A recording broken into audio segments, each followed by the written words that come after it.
Nick gets out there, he gets all around the state, he covers every issue. And, he went down to Greenwich. Remember last week, folks, I was talking about CLMP and UI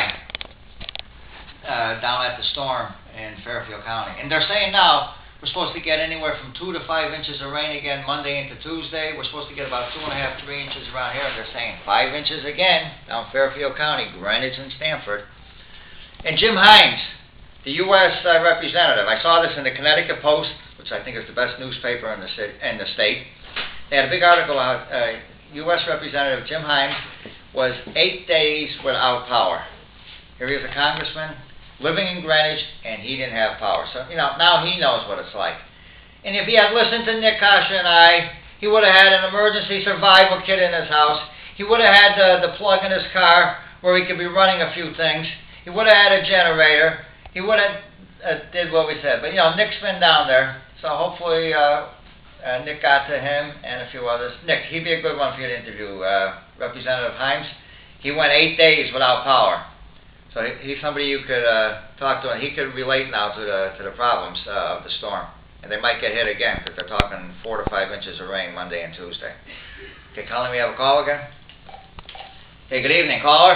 Hi, Joe. Yes, good evening. How are you? It's Jerry. How are you? Hey, Jerry. Good. Good reporting. Good show tonight. Just wanted to mention to you, you mentioned Engine 6 as far as Summit Street. Right. Engine 7 was sent, and I think they might have overlooked Engine 6 because a few minutes later they started asking where they were, and they ended up being on Chase Avenue anyway. Oh, okay. Yeah, that's what happened with Engine 6. And I think Engine 5 was relocated down to Station 2. Oh, Engine 5. Over at the hometown buffet on a medical. Right. But it was pretty busy, and as far as sending the truck to the water leak, that was completely insane. I don't know why they did that, but... Right, it's a good call to send the ladder companies to water leaks, but not when you have a working fire, 3 trucks, and 2 of them are committed. Exactly. Long term. Exactly. Right, they used to send engines. Just send an engine again. And, and I almost got to the point where, okay, you got a water leak, maybe you better just call your plumber. We can't handle it now because the city administration decided to close companies and not give you the proper protection that you deserve. No, I hear you. I agree. And it was pretty tight for a while. I mean, they started to scramble there at the beginning. Then as they started to release from Summit, things, got back to order. But it was pretty tight for a while there. So. Did they call any mutual aid in, Jerry? No, I didn't hear any mutual aid. They had Engine 1 responding up to Chase Parkway. And Engine 6 was over at 1389 West Main on the medical center there. So I think it was only Engine 5 in service for about 10 minutes. Wow. But no, I mean, I got to say, 15 years ago, they would have had mutual aid lined up from Cheshire, Woolpit, Naugatuck. They would have had it all lined up, and I didn't hear any mutual aid this time. Exactly, and call them back off-duty members. Yeah. Right. I don't know. Right. I don't know. And like I said, that Summit Street, years ago, Engine 3 and 10 would have been on the box. Absolutely. We're getting first alarm companies that would have been second alarm companies. Yeah, you're doing more with less. And they're doing a good job. The brothers are doing the work. Oh, they are. They are. But I mean, they're their own worst enemy. They're doing the job. Yeah.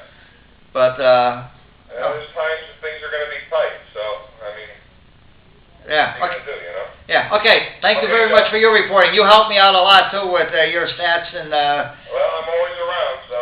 Okay, appreciate it. It's guys like you that are out there that help me with the communications, and the other guys, and you help me with the hydrants too. Yep. Without my viewers emailing me, calling me, and everything else, I can't even have my show. So, I love having the talk show. I love having people call in, and thank you very much, Jerry, for helping. It's coming up time for you to come back on again. Well, anytime. Couple of scrap. Hey, Jerry, I just found a scrapbook that my father had up his house from the 30s. Really? Really? Oh, that'd be nice to reminisce over, huh? Yeah, so we're going to have to bring that on. So that'll get you excited to come on. Thanks. Okay, we're down to the last 30 seconds.